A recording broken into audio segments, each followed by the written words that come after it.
কাগজ মানবজীবনের খুবই গুরুত্বপূর্ণ অবদান।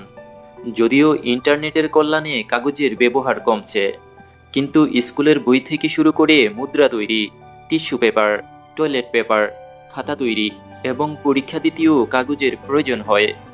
কাগজের সাহায্যে অনেক কিছু করা যায়, এমনকি মুড়ির ঠোঙ্গাতে কাগজ ব্যবহার করা হয়।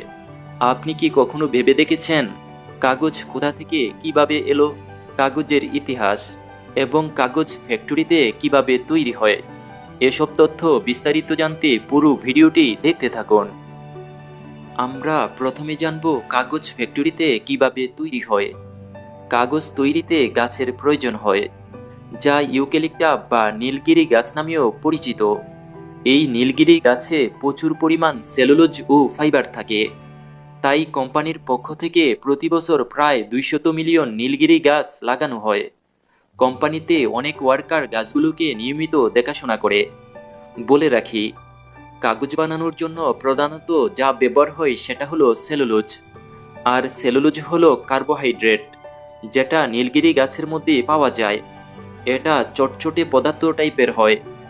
আর এই সেলুলোজের একটা পাতলা চাদর তৈরি করে সেখান থেকে কাগজ বানানো হয়। তবে এই সেলুলোজ তুলার মধ্যেও পাওয়া যায়, কিন্তু তুলা দিয়ে কাগজ তৈরি করে না, কারণ কাগজ এর ব্যয় অনেক গুণ বেড়ে যায়। এই জন্য তুলাকে সাধারণত কাপড় তৈরিতে ব্যবহার করা হয়। আর কাগজের কোয়ালিটি সেলুলোজের কোয়ালিটির উপর নির্ভর করে। যত ভালো সেলুলোজ হবে তত ভালো কাগজ হবে। এই জন্য কাগজ তৈরি করতে নীলগিরি গাছকে বেছে নেওয়া হয়। প্রথমে বাগান থেকে গাছকে কেটে নেওয়া হয়। গাছ কাটার পর ট্রাকের সাহায্যে ফ্যাক্টরিতে নিয়ে আসা হয়। তারপর এগুলোকে ছোট ছোট টুকরা করা হয়। এরপর টুকরোগুলো পরিষ্কার করে নেওয়া হয়, ছালগুলোকে উঠিয়ে ফেলা হয়। তারপর এগুলোকে মেশিনের সাহায্যে একদম ছোট ছোট কেটে গুঁড়ো করা হয়। তারপর ছোট ছোট এই গুঁড়ো টুকরোগুলোকে নিয়ে যাওয়া হয় ডাইজেস্টার চেম্বারে। আর এই চেম্বারে থাকে অ্যাসিডে ভর্তি।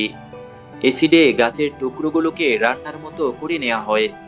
কাঠের মধ্যে সেলুলোজের সাথে মিশে থাকে লিগনিন ও পেকটিন এবং অল্প পরিমাণে মিনারেলও।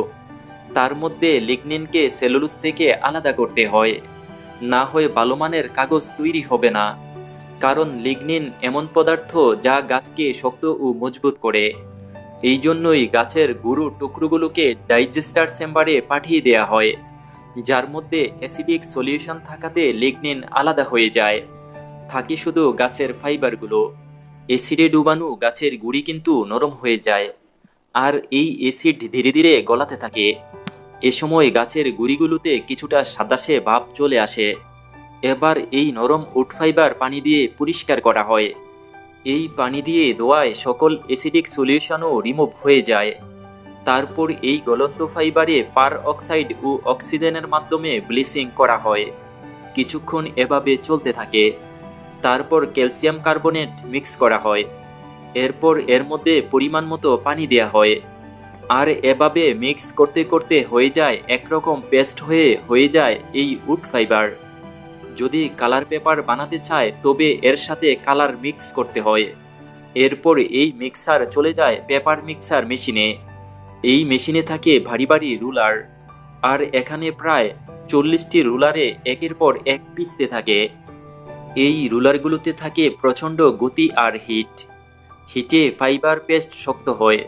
আর কিছু রুলারে চাপে ফাইবার পেস্টের ভিতরের পানি আলাদা হয়ে যায়। বাকি রুলারে চেপে চেপে কাগজ আকৃতি দিতে থাকে। আর বাকি রুলার লাগে কাগজ পাতলা শক্ত ও মজবুত করার জন্য। দেখুন, কালার দেওয়ার কারণে কালারিং কাগজ বের হচ্ছে।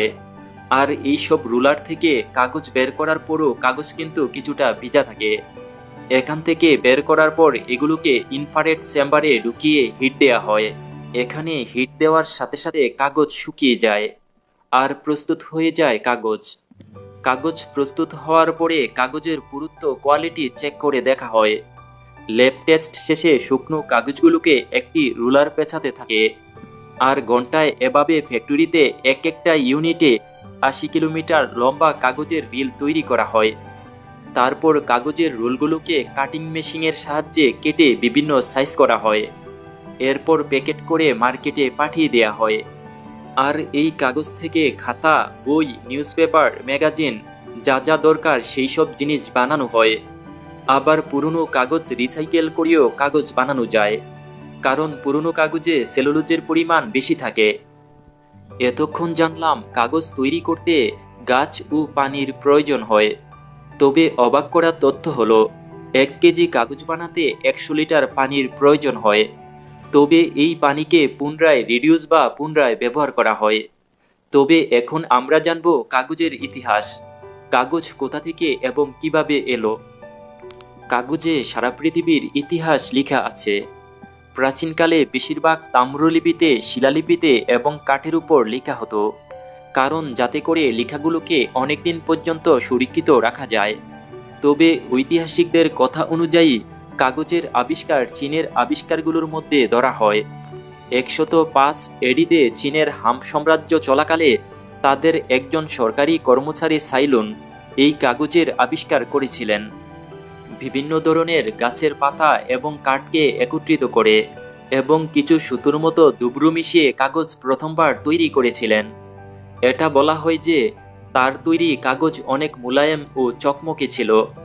তবে তার এই কাগজ তৈরি করার আগে বেশিরভাগ বাঁশগাছের কিছু পাতা এবং পাথরের ব্যবহার হতো লেখার জন্য।